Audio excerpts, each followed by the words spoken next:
कौन है? गणेश जी हैं, जिनकी 3 माताएं वो त्रयंबक।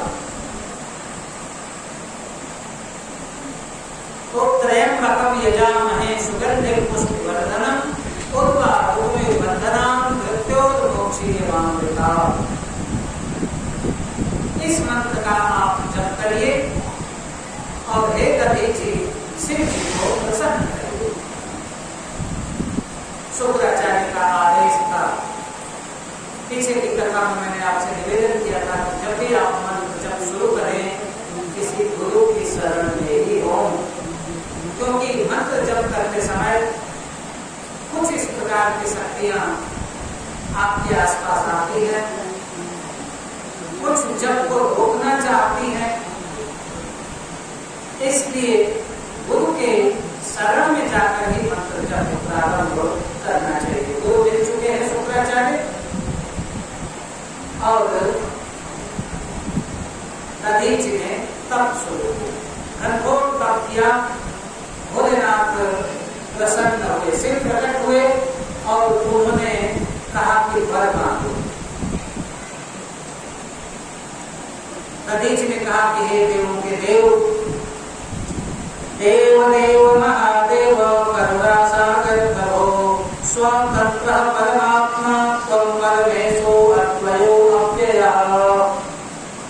हे परमात्मा आप अव्यय हैं, अर्थात आप जिस भाव में स्थित रहते हैं वह भाव न सुख का है न दुख का है, न राग का है न विराग का है।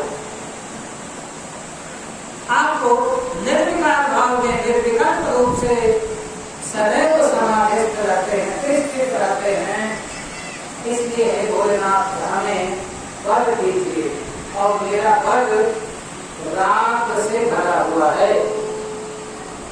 हमारे मन में अभिलाषा है, क्रोध है। भोलेनाथ ने उनसे पुनः वर मांगने को कहा तो दधीचि ने कहा कि पहला वर तो मुझे यह दीजिए कि मैं और दीन हो जाऊं।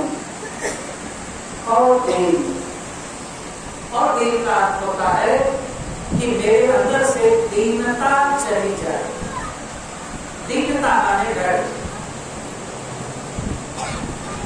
जीवन का डर, भोजन का डर, समाज का डर, किसी भी प्रकार की मैं तो बड़ा गरीब हूं, मैं ये नहीं कर सकता, ये जो भाव है ये दैन्यता का भाव है।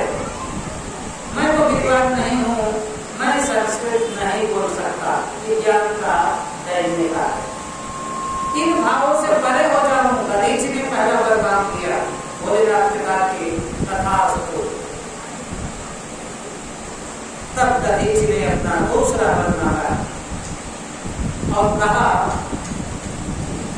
कि मैं और मेरी शरीर, मेरी हड्डी वज्र की हो जाए। भोलेनाथ ने कहा तथास्तु। अब दोनों वर मिल गया, हड्डी वज्र की हो जाए, मैं किसी से मारा न जाऊं और मेरी दैन्यता समाप्त हो जाए। ये तीनों वर पा करके दधीचि अब पूरा शरीर झाड़ पोंछ के खड़े हुए। अब राइट टाइम है, अब ले लेना है बदला राजा से, क्योंकि अब मुझे कोई मार नहीं सकता।